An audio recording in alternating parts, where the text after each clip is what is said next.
กับบ่าวคานเมื่อยหลายก็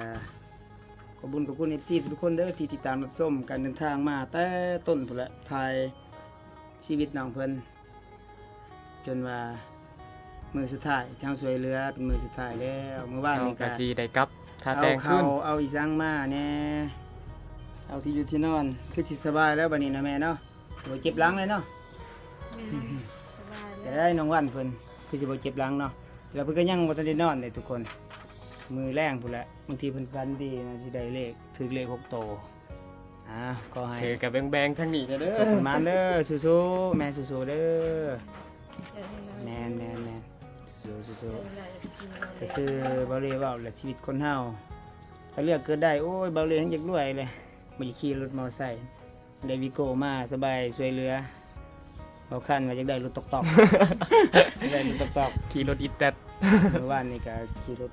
ตักรถยังไปทุกคนก็ขอบคุณหลายๆอันนี้อยากลองเฮ็ดแบบว่าถามหั่นนะแบบความในใจแบบว่าซีซั่นนะแบบถามเป็นความรู้ความหยังบางที่ นี่นะคือสิได้อยู่บ่ขออนุญาตด้วยนะเด้อสมมุติว่าเฮาก็ฮู้อนาคตนั่นแหละเนาะสมมุติตัวอย่างคือแบบว่าน้องวันเพิ่นได้สามีสร้างครอบครัวซีซั่นนี่ค่าสินสอดนี่แบบว่าคือสิแพงเนาะก็แม่คิดว่าสำาได้แบบแม่แบบว่านะตัวอย่างบ่แม่นว่าถามให้ FC บ่แม่นถามเป็นความรู้ซื่อๆถ้าว่าบางทีว่า FC เบาเล่เป็นแนวคู่เพิ่นแท้ก็ คือสิโอเค ทางสหรัฐทางไทยพุ่นแหละอันนั้นแม่สิว่าแพงบ่มีหยังแหน่ตำหิดของแม่นะ ประมาณ แม่นอีหยังก็เฮาก็แนวนี้เนาะทุกอย่างเนาะบางทีเว้าหลายก็คือว่าโอ้ทำไมว่าบ้านเล็กๆนี่ค่าสินสอดแพงบางทีเนาะแม่นบ่นั่นแหละอันนี้เว้าตรงๆหั่นน่ะประมาณ จักสิว่า ก็บ่จักสิว่าเนาะ แม่น อืม สุดแต่เขาบ่จักแม่บ่จักสิว่า สุดแต่ลูกนั่นน่ะบ่ แม่นสุดแต่ลูก อ๋อ ความมักความฮักมันบังคับกันบ่ได้ ความมักความฮักมันบังคับกันบ่ได้เนาะสมมุติว่าคันน้องวันเพิ่นบางที่ห้วยเรื่องนั้น FC เบาเล่บ่ตัวอย่างห้วยถูกใจเพิ่นนี่ห้วยเขาบ่เอาค่าดองพ่อกีบนะ ก็บ่ตินะแม่เนาะ แม่น การสินสอดส่วนมากก็บ่อยากสำคัญปานใดเพิ่นเฮ็ดตามฮิตของประเพณีตามฮิตของแม่นี่ตามแม่เคยเห็นเลยว่า การแต่งดองนี่มันก็มีหลายสิ่งหลายอย่างบ่แม่มีหยังแน่นะทางแบบว่าฮิตของแม่นะทางบ้านแม่สมมุติว่ามีงัวควายแบะอีสังบ่หรือแนวใดนะมีเงินค้ำเฮ็ดแนวนี้แนวนั้นบ่หรือว่าแนวใดทางบ้านแม่ ฮีดของมันมีแต่ตามฮีดของประเพณีของเขาเลยมี แม่ แต่ น ว่า อยู่ทางแม่นี่แหละทางบ้านแม่ มีแต่ว่าเอาไอ้หยังขอควายบ่ อืม ตัวหนึง ควายตัวหนึง แม่นตามฮีดของประเพณีเลย โอ้แสดงว่าค่าสินสอดรางวัลควายตัวหนึง แล้วก็ 50,000 บาทควาย20,000 ไอ้หยังแหละก็เอิ้นตามฮีดข อ๋ อ อง อันนี้เว้าตามฮิตของเด้อทุกคนบ่แม่นว่า ตมฮี นะ ดของเลยบ่แม่นว่าตัว แม่ สิเอาบ่แม่น แม่นอันนี้ตามฮิตของทุกคนบ่แม่นว่า บงคนก็เอาเนาะว่าคำสลึงหนึงหรือสองสลึงหมดเท่านั้นแหละ ค่ำสลึงหนึงบ่ฮอดบาทเนาะ แม่น ควายตัวหนึงค่ำสลึงหนึงบัดเงินบ่มีบ่ เงินก็เองตามสิให้ นี่ตามสิให้บางทีผม เขาบ่ มี ได้กำหนด แม่นโอ้อันนี้ตาม ตา ฮิ ม ตของประเพณีชน แ เผ่าแม่นบ่ตามฮิตของชนเผ่าบ่ ม่น หรือว่าอยู่ในบ้านแม่ บ่ตามฮิตของชนเผ่า ชนเผ่า เพราะว่าส่วนเผาเขาถือแบบ อ๋อ นั้น แม่นี่เป็นคนชนเผ่าเนาะ แม่น อ๋อแม่นางวันเป็นคนชนเผ่าเพราะเป็นคนลาว แม่น อ๋อเป็นลูกสอดนะ แม่ เป็นลูกครึ่ง เป็นบ่จักสิฮ้องดอกสุดแต่ลูก แม่นคือตอนนี้ก็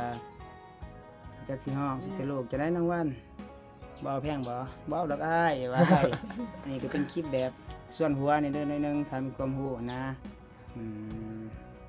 ก็แล้วแต่เนาะอันนี้เฮาก็เว้าบ่ได้เนาะน้องเนาะเว้าบ่ได้นะแม่อนาคตเนาะอืม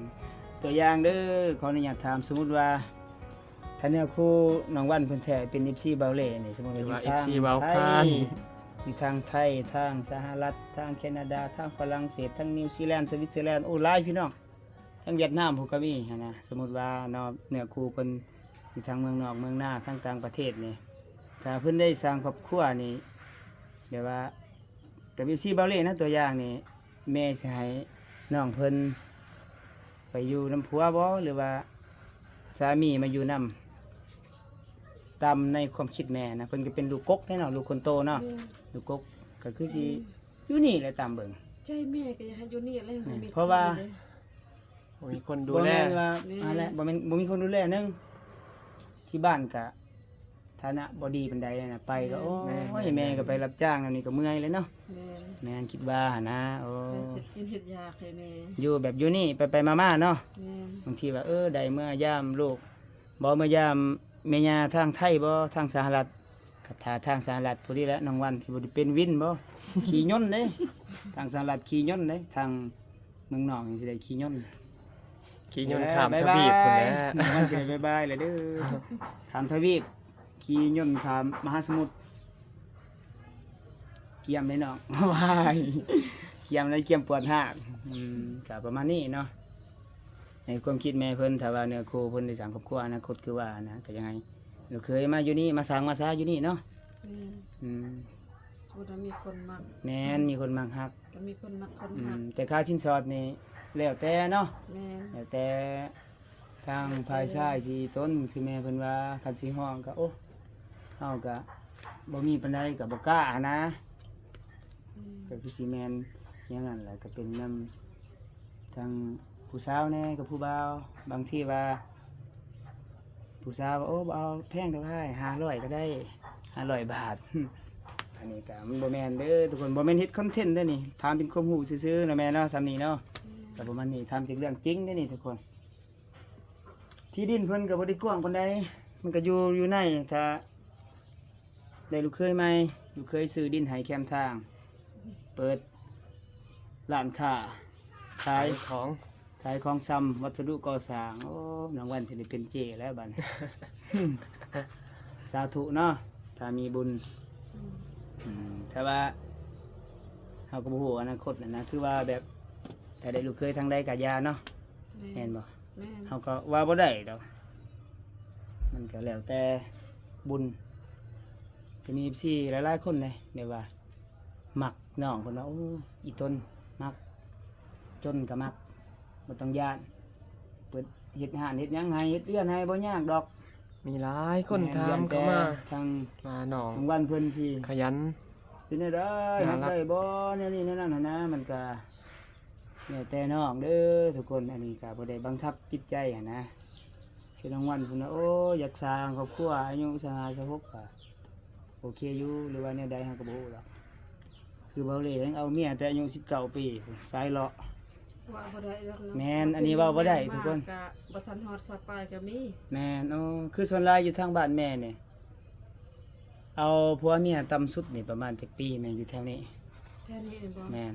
ว่าบ่ได้ก็คือ มีบ่ประมาณ14-15 ปี วังแล้วนี่ปีกายนี่ก็ยังอายุ13 ปีเพิ่นก็เอาแล้วนักเรียนค่ะ โอ้ โอ้ ก็ออกเลยเติมเรียนค่ะ 3 ปีก็เอาผัวพี่น้องอยู่ลาวบ่คือกฎระเบียบทางฝั่งไทยเฮาถ้าบ่ฮอด18 ปีสิสร้างครอบครัวบ่ได้ แต่ว่าน้องวันเพิ่นสิฮอด20แล้วบ่ม20บ่ แม่น ยังอีกจักเดือน ประมาณจักเดือน เขาก็พี่หนาคุณนะ อืม เดือน6พุ่นแล้ว เดือน6 2026 เดือน6เด้ เดือน6 2026เนาะ แม่น ก็ประมาณ20 ปี20 20 20นี่คือ20เด้อ20 ปี20 ปีบางทีถ้าได้มีโอกาสได้หยังได้มาพี่น้องบางทีเพิ่นเป็นแนวใดบางทีเฮือนเพิ่นใหญ่กว่านี้บ่หรือน้อยกว่านี้หรือคือเก่าก็ฟังเบิ่งเด้อบางทีเบาเลยเลิกจาก YouTube ก็มีสู้ๆเด้อแม่เด้อก็ประมาณนี้ค่าชิ้นสอด บ่ฮู้เนาะสุดแต่น้องวันเพิ่นแม่เพิ่นว่า โอ้แม่บ่ฮู้ บ่จักอันนี้ถ้าสิเว้าได้บ่ซ้ำตามความคิดถ้าแม่เว้านี่ฮอดบ่50ล้าน แม่บ่ฮู้ อ๋อบ่กล้าห้องเนาะ แม่น บ่กล้าห้องพี่น้องถ้าสิว่าโอ้ยแพงก็มันคือบ่คือหันนะเฮาก็บ่จักสิว่าแล้วแต่น้องวันเด้อยากได้จักล้าน ฮะได้จักล้านจักบาทจักแสนบาท คือสิบหอนเนาะ คิดว่า500,000 บาท บาทมีบาทบ บ่ฮอดแสนดอกคือสิบ่ฮอดเพิ่นว่าบ่กล้าเว้าแพงแม่เพิ่นยังบ่กล้าเว้าแพ เพราะว่าครอบครัวบ่ค่อยมีปานใดเดี๋ยว เฮาบ่มีเฮาก็บ่กล้าเว้าเด้ทุกคนแบบคือเฮาคนธรรมดาสมมุติตัวแม่นคือตัวอย่างคือเบาเล่เนาะเป็นยูทูบเบอร์แบบซองน้อยเฮาสิไปทักทายนำยูทูบเบอร์ซองใหญ่ผู้ติดตามหลักแสนหลักล้านเฮาก็บ่กล้าเด้มันเป็นแบบนั้นนะอีหลีอันนี้เว้าจากความจริงเด้อแบบว่าเฮาบ่กล้าก็สิคือสิคล้ายๆกันแหละระหว่างคนสูงกับคนต่ำมันก็แตกต่างกันนะ แม่น ในนั้นก็สู้ๆเด้อแม่บ่เป็นหยังอยู่ไปจังแหละบางทีมีบุญมีคุณนะมันก็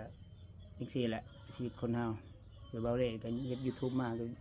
ปี2ปีแล้วก็ยังขี่รถจักรอยู่เท่าคู่มือนี่ยังบ่เห็นสิได้มีรถยนต์ก็เก็บเงินซื้อรถตอกๆอยู่กับเบาข้างเพิ่นขี่ไปดักจึง ขี่ไปเด้งจึงไปช่วยเหลือ ไผสิครับ เจ้าการครับก็ได้ เบาข้างครับรถตอกๆไปเสียดักจึงเบาเร่ก็ยังสู้ๆในนั้นก็สิได้กลับไปแม่เด้อขอให้แม่ครอบครัว มีสุขภาพ ทุกๆคน แข็งแรง ต้องมีสุขภาพแข็งแรงเด้อ และสู้ๆ ร่ำรวยบ่รวยก็อย่าบ่รวยเงินรวยค่ำก็อย่ารวยน้ำใจพี่น้องก็พอแล้ว คนเฮาเงินค่ำมันหาได้ แต่น้ำใจมันหายากได้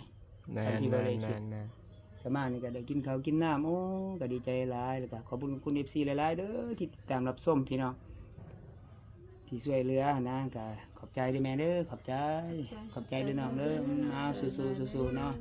แม่นโดยจังได๋ก็สู้ๆเอาก่อนกลับทุกคนบ่คันเฮาก็ยังเหลือเงินสิฮอดบ้านหรือบ่บางทีสิจูงรถเอาจูงมอไซค์เมื่อฮอดบ้านหรือบ่ก็สิให้เล็กน้อย ช่วยเหลือ พี่น้ง เล็กน้อยเด้อ เงินตัวมันยังเหลือซื้อเครื่องซื้อของนี่แหละ เพราะว่าเบาข้านกับเบาเหล็กอ่ะบ่ค่อยมีปานใด แม่น เพราะว่าเดินทางก็มาไกล เดินทางมาไกลเงินเหลือFCเพิ่นให้ซื้อเครื่องซื้อของสนับสนุนช่วยเหลือกว่าเพิ่นเอาให้คนละใบบางทีเพิ่นมัน เอาเด้อ สามีเมืองนอกเอา เอาเด้อแม่เด้อ เอาให้แม่ซื้อแนวอยู่แนวกินน้องก็อยาก เบาข้านก็ ซื้อ บ่ เครื่ มี อง เงิน ใช้ มี ส่วน คำ ตัวหั่นนะอยากซื้อหยังก็ได้ แต่คำเว้าคำว่า เด้ออ้าวขอให้อยู่ดีมีแห้งขอให้ FC ทุกคนอยู่ดีมีแห้งเด้อ ทุก ถูเด้อให้เบาเล่ได้รถอีแตก อีแตกอีตอกเลยนะอ้า ใน ว รถวิโก้ วีโก้พอได้พาน้องวันไปเที่ยวทั้งฝั่งไทยทั้ง เมืองนอก ไปทั้งเมืองนอกเที่ยววีโก้ขาเมืองนอกบ่ได้เลยครับประมาณนี้แหละคุณมีสิหลายแล้วก็สิได้กลับแล้วทุกคนนี่มาเป็นคลิปสุดท้าย โอกาสหน้าหรือว่ามื้อหน้าถ้าว่ามีการช่วยเหลือเพิ่มเติมหรือแนวใดถ้าว่าบ่ได้ช่วยเหลือถ้าบ่ได้มีเวลา ก็สิได้มา มาลินมายามาเบิ่งเพิ่นเป็นได้ ทางนี้ เพิ่นหาหน่อไม้หากิโลได้หลายกว่าเก่าบ่หั่นนะ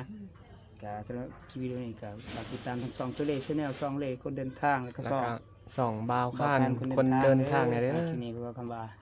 สบายดีแม่อ้าวสู้ๆเด้อไปบ๊ายบาย เดินทางกลับก่อนโชคดี อ้าวสู้ๆๆๆไปทุกคน